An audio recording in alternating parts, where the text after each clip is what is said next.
waxaa lagu jiraa Ramadaan. Waxaa la soo galay fasaxyadii iskuulada. Hooyo haddii aad tahay, waan ogahay inaanay hawshu ku fududayn. Waxaa kale oo lagu jiraa dhinaca kale xilli roobyo badani ay da'ayaan oo banaankii carruurta aad ku soo maaweelin lahayd aanad fursad badan u haysanin inaad u saarto. Sidee ayaad u xallin karaysaa arrimahaas oo dhan iyadoona buuq iyo dagaal iyo maaragtay idinku noqonin fasixiinni aydan ku qaadan qaylo? Insha Allah waxa aan kugu soo kordhinayaa wax yar oo maaragtay aan isleeyahay way ku caawin doonaan. Deganaan inaad fasixiinna ku wada qaadataan ayay ka qayb qaadan doonaan insha Allah. Ta koobaad waxa weeyaan horta inaad iska ilowdo fasax haddii la soo galay inuu gurigaagii sidii hore ee uu ahaan jiray marka carruurta iskuulada iyo xanaanooyinka ku maqan yihiin uu kuu ahaanayo. Taas maskaxda ka saar. Ilaa maanta haddaba meeraysanin shay meel ku dhacay iyo shay meel yaalla. Way fiican tahay inaan la iska kala ururiyo, laakiin waqtigaagii oo dhan ha gelinin inaad daba orado shay yar oo meel yaalla. Maskaxdaadu waa inaad ku qufusho ood geliso fasax baa la soo galay, carruur baa gurigan joogta, ku ciyaaraysa, sidii hore uu ahaan jiray kuguma nidaamsanaanayo.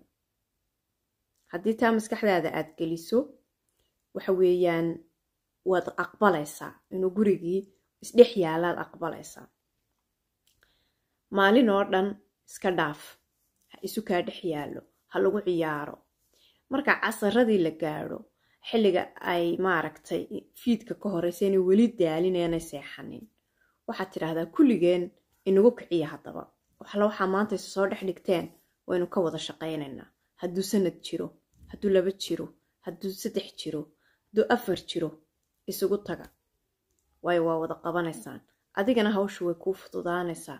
Iyagana waxay noqonayaan dad mas'uuliyad ay saaran tahay oo wax qabanaya. Isla gura markaa. Subaxa kale sidoo kale ay iska dhacdo. Ha isku mashquulinin. Talabaad aan kuu sheegaya waxa weeyaan ha isku mashquulinin in aad kariso cunto aad u fara badan. Inaad waqtigaaga oo dhan madbaxa ku qaadato. Taasna waxaan ku oran lahaa iska soo gaabi. Cunto waa la karinayaa, madbax waa la gelayaa, amba waan galaa waagi baryaba iyo maalin kasta.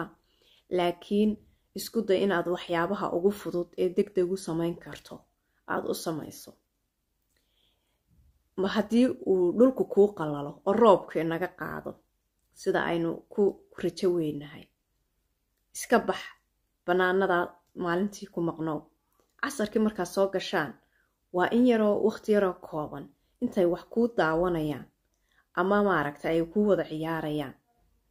Intaa kaga soo gaarsii 40 mirir kaga soo gaarsii wixii kuu yaaleen. Markaas taasna madbax inaad ilaa maanta dhex taagnaataa deeqad badan bay kugu keenaysaa. Carruurta gurigii bay kuu dhex joogaan, adigu waad sooman tahay, kama baxaysid haddii kale markaa. Ta kale aan doonaya inaan kugu soo kordhiyo waxa weeyaan ha isku dayin adigoo sooman oo maaragtay carruurtina guriga kuu dhex joogaan inaad hal mar ama hal maalin hawshii guriga oo dhan ku wada qabato. Yaryarayso hawsha, yaryarayso. Hawli ma dhammaatay, adigunbaa dhammaan ma maqli jirteen. Waa xaqiiqtaas. Maalin musqusha iska hagaaji. Waqtiga inta soo hadhana ina cuntadaada ku karso, ina carruurtaada kula ciyaar. Waxbaba ha qaban maalinta, wax kaleba ha qabanin. Musqushoo kaliya hagaaji. Maalinta kale qolkaaga hurdada hagaaji. Qolkaaga hurdada markaad hagaajiso inta kuu soo hadha, waqtiga kuu soo hadha, ina carruurtaada geli, ina cibaadadaada geli, ina kijadaada geli oo cuntadii ku karso. Maalinta kale qolka carruurta ama 2 qol haddaad haysato ama 3 qol mid gal kaa hagaaji. Waqti badan oo kala kuu soo hadhaya. Halka qol waxa laga yaabaa inaad saacad badhkeed ku jirto. Ma aha kama hadlayo anigu qolaad maanta oo dhan iska dhex meeraysanayso iska dhex taaganta kolba intaad moobilkaaga soo qaadata eegayso waxa weeyaan dad hal qolgal deetana kasoo baxaad ugu tala gasha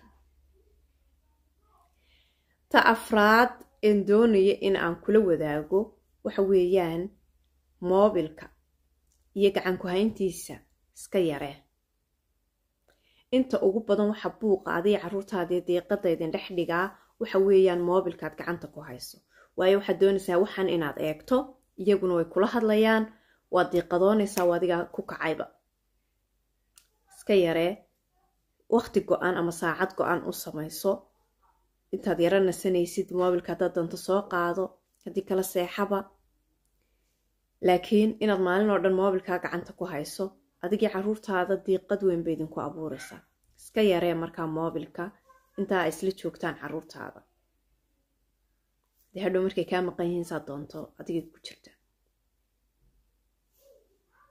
waxaan rajaynayaa in aad maaragtay qodobadan yaryar aniga way anficeen ee adigana ku anfici doonaan haddii alla yidhaahdo oo rabadaanta iyo fasaxa aan kaga bixi doono jawi degan oo bilaa buuq bilaa qaylo ah isku day inaad carruurta wax badan guriga dhexdiisa kula samayso khasab maaha in la baxa mar kasta guriga dhexdiisa wax isla qora wax isla sawira wax isla maaragtay jimicsi yar isla sameeya way idin anfacaysa waa waxaa idinku wada samaynaysaan tv-ga intaad youtube-ka jimicsi ka shito waxaad tirahdaa kaalay waynu wada samaynaynaa xoog bay ugu farxayaan cabaar saacad barhkeed ama inta idinku qaadato halkaa boodbooda maaha khasab inay sida saxda ah halkaa looga sameynaya jimicsiga u sameeyaan ama aad adigu u samayso adigana waxbay kuu taraysa ayagana waxbay u taraysa ila soo wadaag markuu fasaxu kaa dhammaado